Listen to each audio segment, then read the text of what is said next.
Welcome to the channel, guys. Welcome to the channel. So today we are going to be discussing what makes a Boerboel grow big, guys. What makes your Boerboel puppy look nice and fresh, or your Boerboel to be big? Now, guys, I see a lot of comments on Facebook, Boerboel pages, and let's say a breeder posts like a video of their dog, their big male dog or their big female dog or their Boerboel pack. You see a lot of comments where people are saying down in the comment section, what can I do to make my Boerboel this big? Or on a Facebook page, you see them saying, guys, my puppy's not growing. Or my dog is looking so skinny, his ribs are showing, I'm feeding him all this food, all this meat, all this chicken, all this beef, all of this protein and all of these nutrients, but he's still so skinny. What can I do to make my Boerboel big, guys? And guys, the answer is very simple, guys. Very, very simple.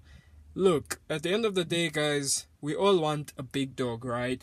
We all want our Boerboel to look amazing, just like the Boerboels we see on YouTube, on Facebook, etc., etc. But remember, the reason, if you want your Boerboel to be big, it boils down to two things, two things. And number one is genetics, guys. Genetics.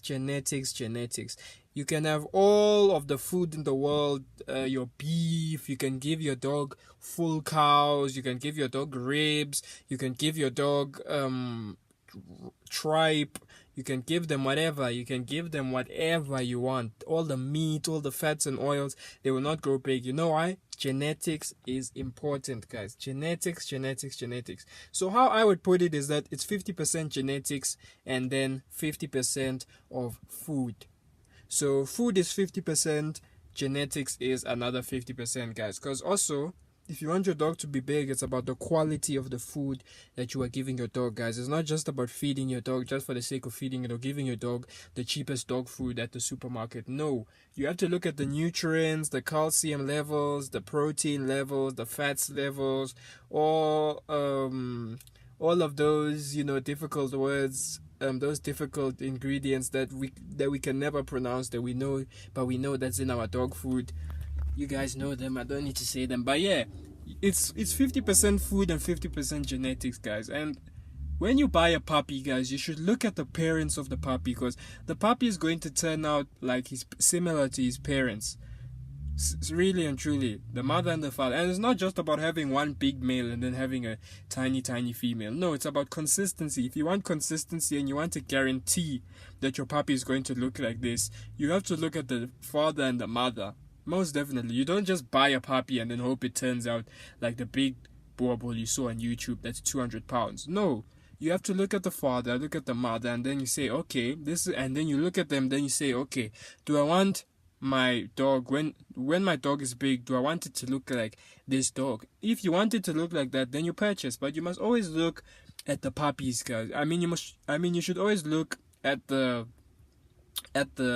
parents, guys, because at the end of the day, guys, the puppy is going to look like his parents in terms of height, in terms of how the head looks, how the paws look, how the chest looks. They're going to look like their parents, because yeah, those are their parents, guys. Of course, you can get a scenario where the puppy is slightly bigger than its parents, or slightly smaller than his parents. Of course, you can get that. But one thing you can know for sure is that it's going to be a quality dog if it comes from quality parents. But if it does not come from quality parents, there's no magic, guys. You cannot buy a subpar.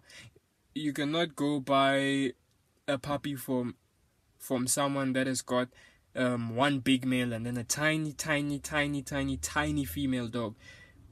Of course, you can get lucky where somehow the puppy can get, I don't know, majority of the genetics from his father and then still be massive. But guys, don't chance it. Just go buy a quality dog. If you want quality, just go buy quality. Don't go buy a subpar dog and then be shocked when it doesn't turn out like the breeder's dog that you saw online or on YouTube or Facebook or Instagram or whatever.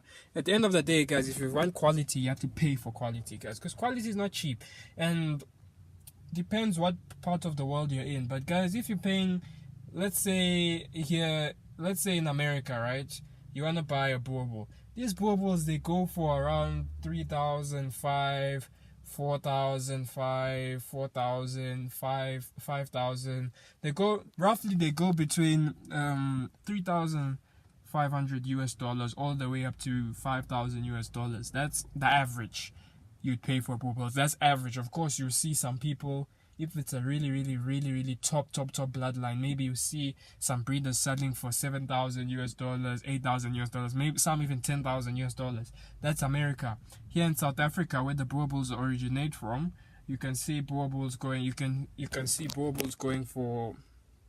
In South Africa, Boer bulls would go for around 10,000 rands, 15,000 rands, 17,000 rand, around that mark. But a quality Boer bull from a breeder would not go less than 10,000 rands. So yeah, that's how it is. But of course, you can buy the cheaper one. In America, the cheaper one you can imagine would be like $500, $1,000, $200, $300. You know how it goes. There's always cheaper dogs that are subpar dogs where you can just get them if you can't afford. But the thing with those dogs is that, look, they're not gonna turn out like the $5,000 Boer bull. Absolutely no chance, unless the parents are quality.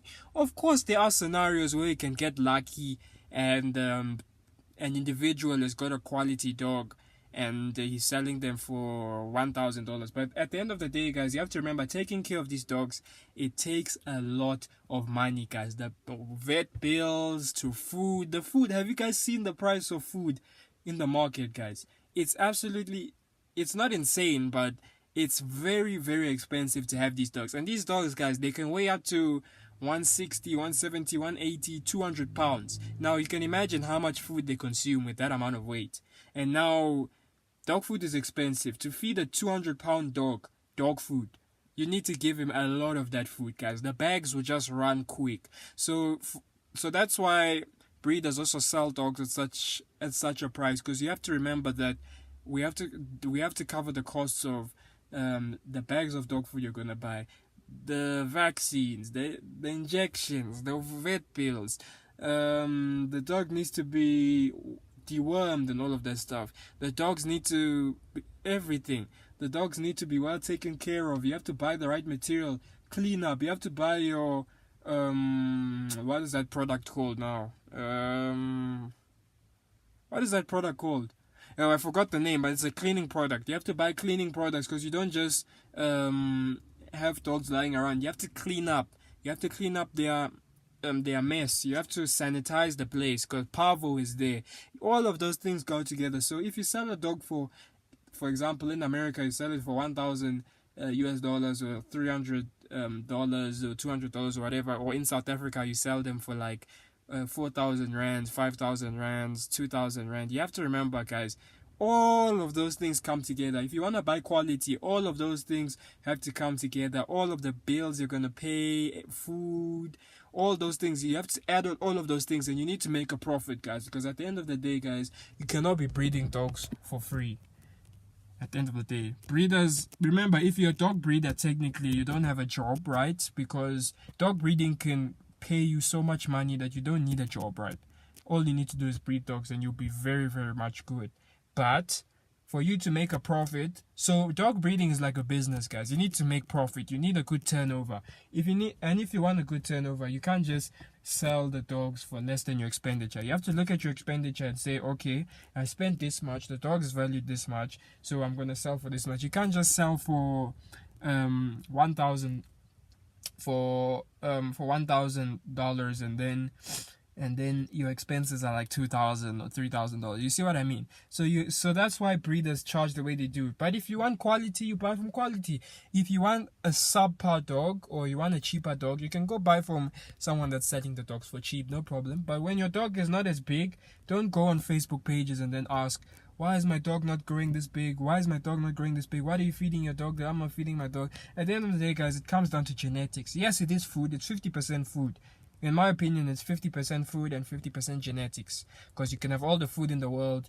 If genetics are not right, then the dog will not be as big. Or you can have all of the genetics in the world. If you're not feeding your dog the right food, then you will not enjoy the fruits of his genetics. So yeah, guys, that's what it boils down to. But yeah, guys, So that was just me replying to a comment I saw on the Boerboel page, on the Boerboel Facebook page, Facebook group, sorry, where someone was asking where can I get Boerboels that are this big, or how can my Boerboel grow this big?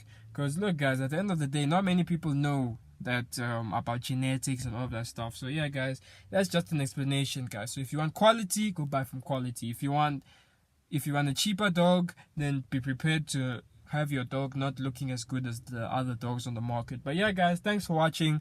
Please like, subscribe, share this video, guys. I'm an upcoming breeder, so while I wait for my breeding stock, I'm going to be educating you guys on the breed, because this is the breed I've owned all my life, Boerboels. I think out of all the dogs I've owned since I was a child, I'd say 99.999999% of them were Boerboels, guys. So yeah, I've owned Boerboels. I've owned only Boerboels. The only dog that I've not that wasn't a Boerboel was when was a small dog that I got one time from a neighbor. Apart from that, all my dogs have been Boerboels. But yeah, guys, I'll see you guys in the next one. Peace and blessings. Bam.